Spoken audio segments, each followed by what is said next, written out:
What up, everybody, and welcome back to Wisdom and Sports here on YouTube, where we talk about everything related to Nebraska football. But let's get into the video today. We have a special one. 10 players I'm going to name for you today that I think are breakout candidates going into the 2023 year. And these are guys who are just going to outperform expectations and, ideally contribute to a winning football team. A couple of them you could expect. You might have them on a list similar of your own, and some others are personal my guys who I've always liked since high school or I've liked since we got them in the portal. And a lot of these people aren't looking out for these guys, but I am. So you got a couple in there that you might not expect, but let's get into it. I'm going to run through the offensive breakout players. I got 4, and then I'm going to run through special teams. I got 6, or not special teams, defense. I got 6, and then I do have 1 special team. So technically I have 11, but 2 kind of go hand in hand. So let's start off with the offense. Number 1 breakout candidate, and this one isn't so much of a breakout candidate, but I think he could really solidify himself on this team more so than he already has, and that's going to be Rahmir Johnson at the running back position. So I was looking through the running backs, and I was looking through Anthony Grant. Anthony Grant already broke out. I was looking through Gabe Ervin, and although I'm a Gabe Ervin guy, I had to give the nod to Rahmir Johnson. The reason I give the nod to Rahmir Johnson, and if you watch my running back video, you know why, is I think this guy is the best pass pro running back on the team. For a fact, I know he is the best pass pro running back on this team, whether that's blocking or catching the football.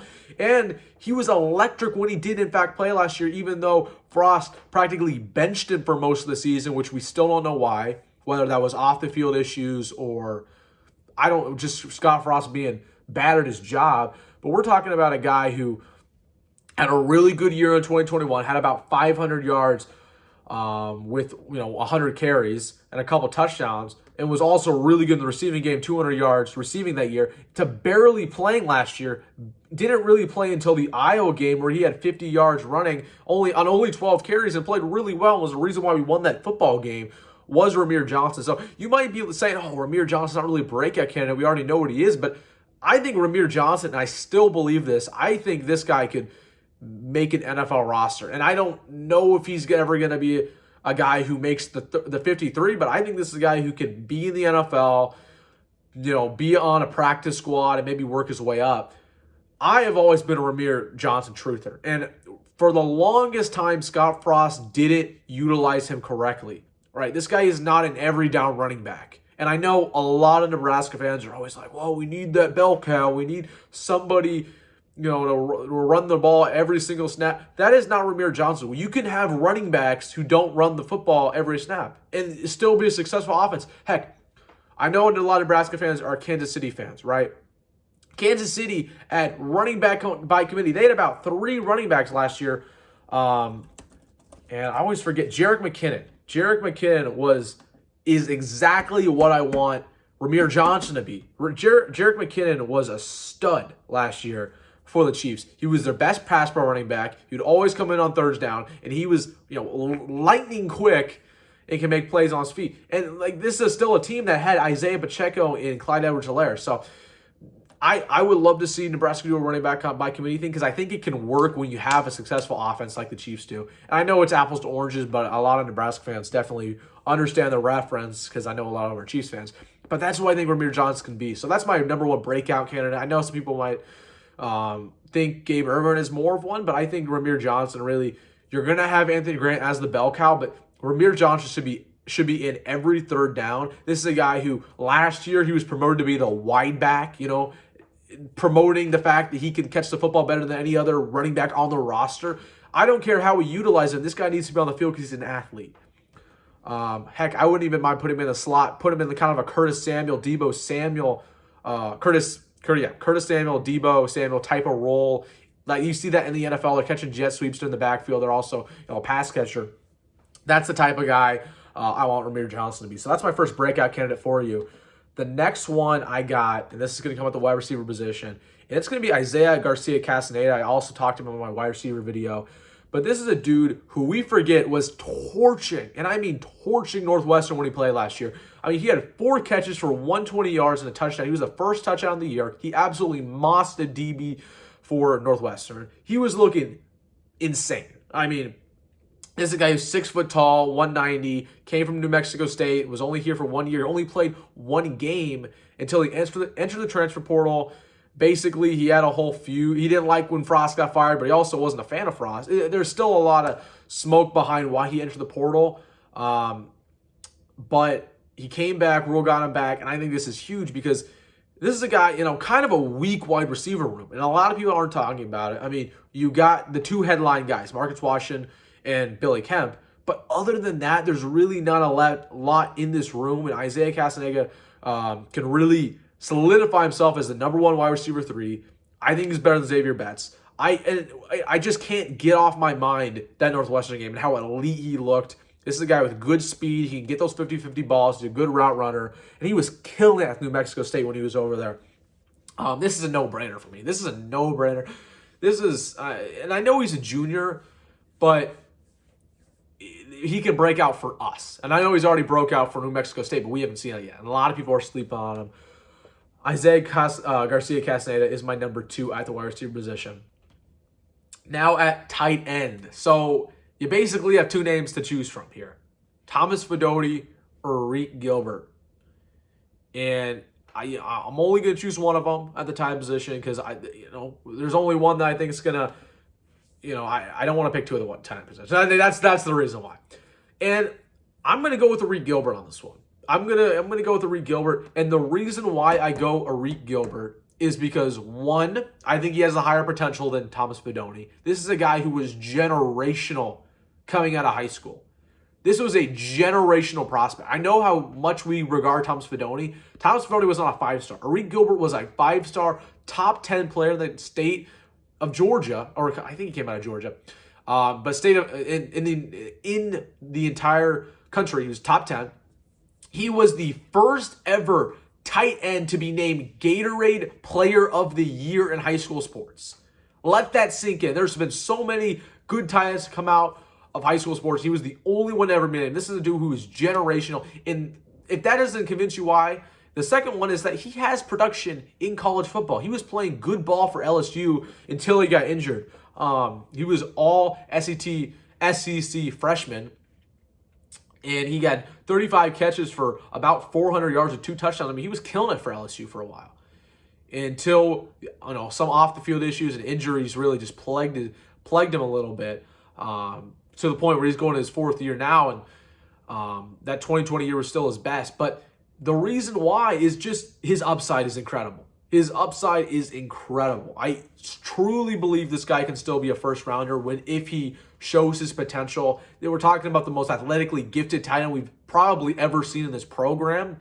I can't speak enough words about how excited I am for Reed Gilbert, but at the same time, he has a high ceiling, low floor. This is a guy who could not be on the roster next year if he doesn't pan out. So, if this dude is anything close to the level that we think he can be, my goodness, this passing game could be really good. Arik Gilbert's that dude. And I know a lot of people are kind of hesitant to say that. He didn't really play great in the spring game. He dropped a couple balls. Give it time. But I think Arik Gilbert is going to be my tight end candidate. All love to Thomas Fedoni, but Arik Gilbert's the guy I'm going to pick here. It's really going to come down to 2 things. One, he's already done in college. Thomas Fedoni hasn't. And he is a higher ceiling than Thomas Fedoni. It's not debatable. So that's why he's going to, and that's just for the people on the comments who are going to say, oh, Thomas Fedoni should have got that tight end spot. So that's my third. And we're going to round it out with one more offensive player. This is going to be an O-lineman. So there's a couple to choose from on the O-line. I thought about putting Gunnar Gatula. The reason why I didn't do it is because he was a true freshman. And a lot of people have been talking about how good he is. He did really well in spring ball. People were even saying he was pushing for his spot in the starting lineup. I don't think so. I don't think he'll get there. So I was very close to putting him in the spot, but I'm not going to do it. My 4th breakup player on the O-line, this one's going to be Henry Latufsky. This has been my guy since he came out of high school. I mean, it's been my guy. He came out of Iowa. He was almost a 4-star. He had offers from everywhere. And if you've ever watched his high school film, you will have just as much fun watching that as you will watching, a wide receiver running back. Like, just look at his huddle, Pancake City. I mean, he was amazing out of high school. And I was on record of saying this dude was a better high school prospect than Teddy Prohaska. I was on record of saying that. And if that holds true to this day, Teddy Prohaska has been a pretty solid starter for Nebraska throughout his 2 years here. If that holds true, then how good is Henry Tufsky going to be? And I know you're going to say, well, he's not as good as Teddy because Teddy's already played. Well, Teddy also played at a position that was a lot weaker for us. It was easier for him to get on the field. Henry Tufsky, man, I really like him. I really like him. I think he could get on the starting lineup by the end of the year. He already has experience. He played as a true freshman. He was he's the 17th true freshman ever on the O-line to play in Nebraska football history. So he's obviously doing something right. He played last year a little bit. But this is a guy who I really think can break through and be a solid member of our O-line. I don't know. I do not think he'll start week 1. He very well could. But this is a guy that I think will likely get reps through maybe an injury. And he won't give those reps back. He'll always be our starting guard. So Henry Tufsky is my guy. I had to put him on this list. I've liked him since high school. And yeah, so that is my 4th player. Let's go to the defense. So these next 2 players I kind of put in one category. So there's going to be, this is my 5th player, but it's 2 players in one. So if that makes any sense. And I just had to go, with the true freshman duo on the D-line. And that's going to be Cameron Lenhard and Princewell Emmanuel. And it's really no question. The only reason why I put them together is because, they're true freshmen. They're on the D-line. They're monikered. They're always going to be together because they're in the same class. They're playing the same position. But yeah, these guys can really, really change things around on this D-line for a long time to come. I mean, true freshman. We haven't had a true freshman on the D-line that's been as hyped up as these 2. Not to mention, again, there's 2 of them, not just one. There's 2 of them. I can't even remember the last time we had a true freshman play on the D-line and play well. And these guys are very well likely going to start on both sides. So I had to put these 2 on here. These guys could be game changers on the D-line for the next 3 years. We get it for the next 3 or 4 years, maybe even 5 if one gets hurt or one ends up redshirting. But I think they're going to contribute this year. I mean, look at Cameron Lenhard. He's 6'3", 250, more of your power rusher at the end. And then you go to Princewell, who is 6'4", 225, listed out of high school. But I just heard that he's been up 20 pounds since he's been on campus because he was an early enrollee. He's up to 245 right now. He's already up 20 pounds. I mean, we're doing something right in the strength and conditioning program. Corey Campbell got those guys going crazy. So, man, I had to put these guys on my list. We haven't had a true freshman on the D-line play in a very long time, not to mention 2. And the fact that these guys can be solid contributors this year, not to mention what they're going to be in 2 or 3 years, it just gets me excited. And I know the D-line is bad right now, but they could contribute to being really formidable this year, and it could be elite by the time these guys are juniors and seniors. So I'm so excited about this duo. I think they're both just so talented, so slept on as recruits. I mean, they're both 4-stars, but these are guys who could have easily been in the top 100. So that's going to be my 5, are those 2. And man, I'm excited. That got me excited, man, just talking about them. So yeah, my next breakout player, this is going to be my number 6 one, edge rusher, and this is going to be MJ Sherman. And a lot of people are banking this guy in as a guy who's already been, contributing to a certain level in college. Like, a lot of people don't realize that this guy really hasn't played in college, at all. I mean, he was Georgia's ace when it came to special teams. A lot of people were mad at Georgia when MJ Sherman entered the portal because he was their best guy on special teams. But we're talking about a dude who really defensively hasn't played at all throughout his career. Last year, at the edge rusher spot, he only had four tackles the entire year and half a sack. So not a lot to work with there. Granted, he played on Georgia, right? I mean, this is a stack roster from head to toe. I mean, NFL dudes at every position on the defense. So there's definitely, you could definitely say, oh, that's why. That's the reason why. And I understand that. But he is still objectively an unknown. But the skills are there. The traits are there. 6'2", 250, great pass rusher, really good out of high school.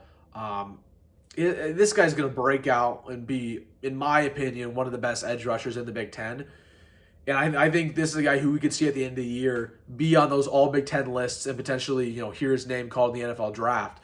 That's how high I am on MJ Sherman. I just have to reserve myself a little bit because, again, he hasn't produced yet in college. So there is an opportunity where it doesn't work out. I think a lot of people were banking on Stephon Wynn to be really good last year. Right, we got Stephon Wynn out of Alabama. He didn't really have too much experience. Very similar to MJ Sherman, right? Behind a stacked Alabama defense. But Stephon Wynn came in here with like 4 years at Alabama under his belt, not much production. And we kind of just figured, he's going to fit right in. He'll be fine.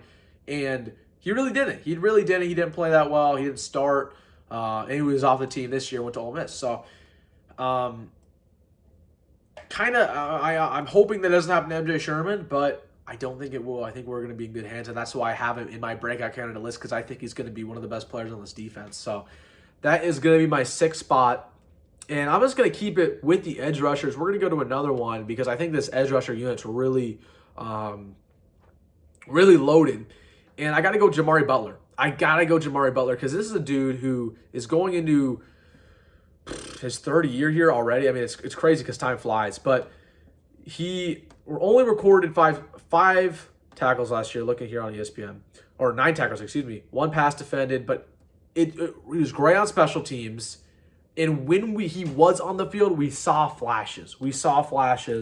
Of what he can do. He didn't really play his first year here, but he kind of is in the same category as I put Princewill Emmanuel, right? Very similar build, tall, lanky, kind of skinny, but just a naturally talented pass rusher, and honestly, just a freak. I mean, that's what we need, right? Like guys who can run 4.5s at the DN position. That's a guy like Jamari Butler. We've already seen it through special teams. We've already seen the flashes when he has been on the field. It's just a matter of getting on the field in this system. Again, I talked about White's defense a couple times in my last couple of videos, and again, he runs a 3-3-5. I know a lot of people are scared about that, but really, basically, it's like a 3-4. It's like a 3-4, except because of the fact that one of those linebackers on the field is going to be an edge rusher. So you're basically running a 4-2-5 with a linebacker as your edge rusher, and then 2 main middle linebackers, and 5 defensive men. So, D-backs. What am I even talking about? So that's what you're getting from this defense, and a lot of people are so confused about that. They think we're only going to rush 3 D line, like 3 linemen. Like that's not happening. No, we're rushing 4. It's still happening, but we just have one of our linebackers as an edge rusher, and that's going to be Jamari Butler, or of course MJ Sherman, who's going to be our edge rusher starter. So there you go. That's my 7th guy. So I got 3 more. I'm going to take you guys to the middle linebacker spot right now. There's a couple to choose from. We had a couple commit to us last year. You could go Dylan Rogers. You could go Eric Fields, who I loved as a prospect. You could go Randolph Kapai, who I'm still waiting to break out and play good ball. But I'm going to go with the lesser-known guy. And this is one that's off people's radars, but was really playing well until he got hurt last year. That's going to be Mekhi Gabair. And this is a dude who was a 3-star prospect coming out of New Jersey and was really projected to play last year before he got hurt. I think it was in fall ball. I'll look it up real quick here. But he got hurt before fall ball. But this dude was a freak in high school. This was one of my guys when he came out. I thought he was a stud. And he's everything that we need in this Rule system. When Rule got here, you saw what he was starting to get, right? It wasn't these traditional Luke Reimer type guys, like Nick Henrich type guys who aren't freak athletes. He was getting dudes that could run 4.6s. Dylan Rogers, Eric Fields, who were freaks, who were run all over the field. Guys like Levante David. That's the type of guy that Mekhi Gabair is. That's the type of guy the Rule wants to see at these positions. I'm sorry. I'm trying to pull up when he got injured. But, yeah, this is one of my guys. I've loved him since high school. I thought he was going to really do big things last year before he got hurt. He hasn't, strangely enough, he hasn't played in a game in his career. But if this dude plays well for us this year, come back to me and say, that was one of my guys. Wilson, you hit the nail on the head. Realistically, I think he breaks out through special teams and gets some reps at middle linebacker, maybe even due to injury. I don't think our middle linebacker is as strong as some people think it is. Because I'm not a Luke Reimer guy. I'm not a Nick Henrich guy. I think they've both underperformed for what they should be doing. They're not good in the run game. Every year we see them getting exploited. They can't run They can't run side to side, man. They're not athletic linebackers. So I'm a Gibbeyer guy. I've always been. I hope he produces this year. And he's just one of those athletic freaks, so we need to see a linebacker. Heck, honestly, I think he's a guy who could even play nickel. So interesting there, but that is going to be my 8th my guy. We have 2 left. 1 more defensive player and then 1 special teams player. You might already know who it is. But let's get to my last defensive player. This is going to go to Omar Brown. So Omar Brown was a guy, man, I loved. We got him out of Northern Iowa. He played 3 years there. Was really good. Had all sorts of honors for FCS level football.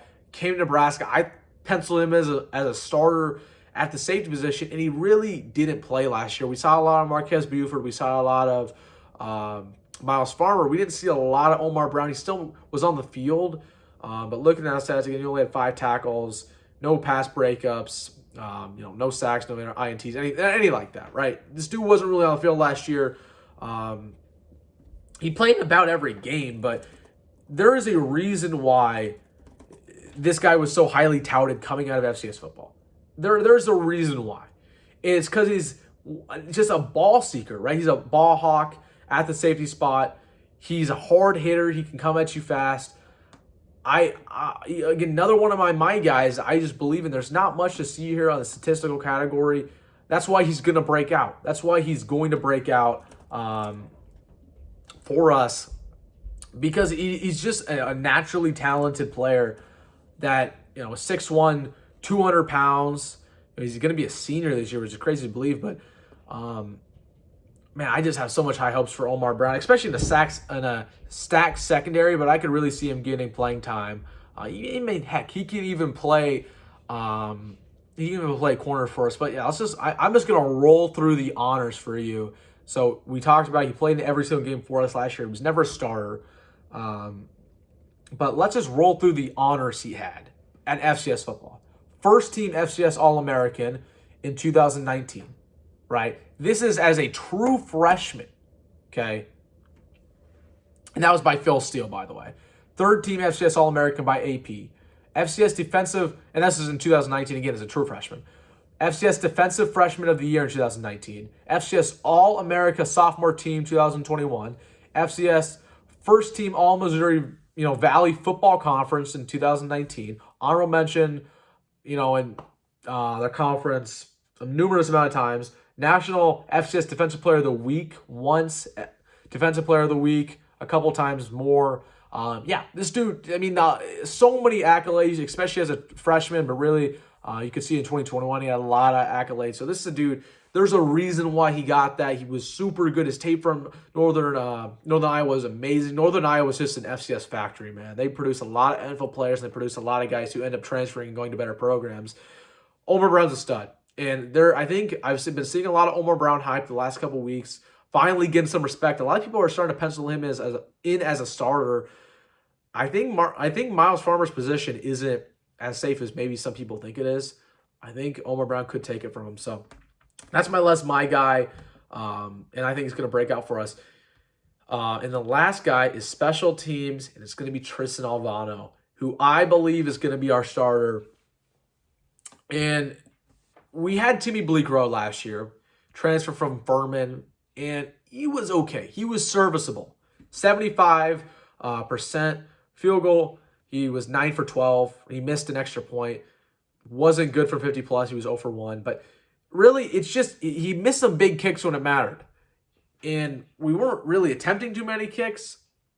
But the special teams issue has persisted for the last 4 or 5 years, it seems like, in Nebraska. We haven't had that go-to kicker since I can't even.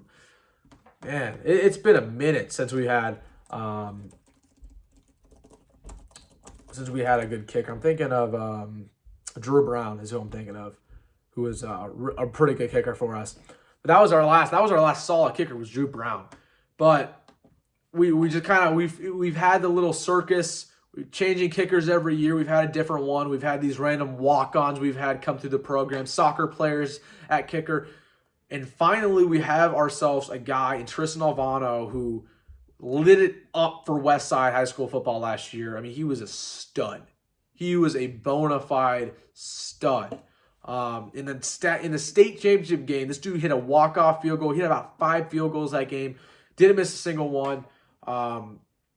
Man, this is a dude who is going to come into camp. He wasn't an early enrollee, and he's going to win this kicker position very quickly. I think Timmy Bleakroad even got kicked off a scholarship, and that was the right move because you needed a guy. You needed only one kicker at scholarship. There's only one kickers on the field, and we were already in a bad position when it came to scholarship. So Tristan Alvano is a guy who I think can come in here and kick 85%, 90% as a true freshman. And that's how confident I am in him. That's how impressed I think the staff was in him when he, came to Memorial Stadium and kicked all those field goals against Gretna to win the state title. This is the real deal in Tristan Alvano. Man, I'm excited, and we're looking good right now on the special teams for everything we've went through the last couple years. When all the mishaps on special teams, Tristan Alvano, Brian Buschini. Man, it could be a lot worse. And we're finally having a formidable unit, on the kickoff returns. Man, I'm getting excited. I'm getting excited for the special teams. People just overlook it all the time, and especially in the offseason, people overlook it. And you hear nobody talking about special teams, even that hasn't been the root of almost all our problems in the last couple of years. So, yeah, Tristan Alvano is my guy. He's going to be kicker, the starting kicker for us. And hopefully he is as good as expected. So, yeah, man, that is my 11 players, 10 positions. But those are my guys, man. Those are my guys. Those are guys who are going to break out this year. I hope you enjoy my reasoning, my analysis behind it. Again, don't come. Some people come in my comment section and say, how can you even say that Jamari Butler is going to be a breakout candidate? He's never produced. Yeah, that's the point. That's why I put him on this list, is because he's going to break out. He's going to go from not producing at a high level to being that guy, being one of those guys who really contributes to winning football here. So, all these guys. So that's my list. Hope you guys enjoyed the video. If you have a couple others that you want to mention, let me know in the comments.